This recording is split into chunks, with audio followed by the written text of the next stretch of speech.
Hirup sauyunan nyaeta hirup babarengan atau hidup rukun. Barudak aya dina kawih Sunda anu judulna sabilulungan. Sabilulungan teh bisa dihartikeun oge gotong royong sarta gawe bareng sakabeh masyarakat pikeun miara katintriman lingkunganana. Jadi gotong royong atau hidup rukun itu untuk ketentraman lingkungan masyarakat.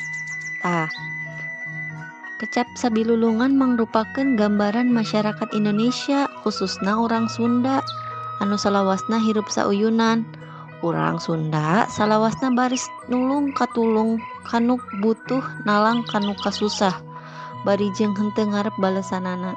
Jadi orang Sunda itu teman-teman saling tolong menolong untuk orang yang susah dan orang yang membutuhkan tapi tidak mengharapkan balasan. Wujud makna kecap sabilulungan teh dina kahirupan urang geus kagambar ti zaman baheula keneh. Salah sahiji contohna anu panggampangna nyaeta kerja bakti. Program kerja bakti merupakan bukti nyata yen urang Sunda salawasna hirup sauyunan jeung jalma sasejena. Jadi wujud makna kata sabilulungan atau hidup sauyunan atau hidup rukun adalah dari dulu orang Sunda sudah menggunakannya. Salah satu contohnya yaitu kerja bakti. Nah, program kerja bakti adalah bukti nyata kalau orang Sunda dari dulu sudah merupakan orang yang selalu hidup rukun. Ngan hanjakarna kiwari ieu kebiasaan teh beuki lila beuki leungit. Ari sababna akibat beuki gedena sifat individualisme urang. Sarta geus teu paduli kana budaya kaasup ajen-ajen moral di jerona.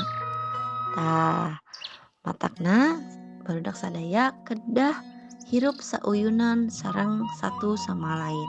Nih artinya semakin kesini semakin hidup rukun itu dan saling tolong menolong makin sulit karena kebiasaan orang-orang sekarang yang itu bersifat individualis atau hidup masing-masing.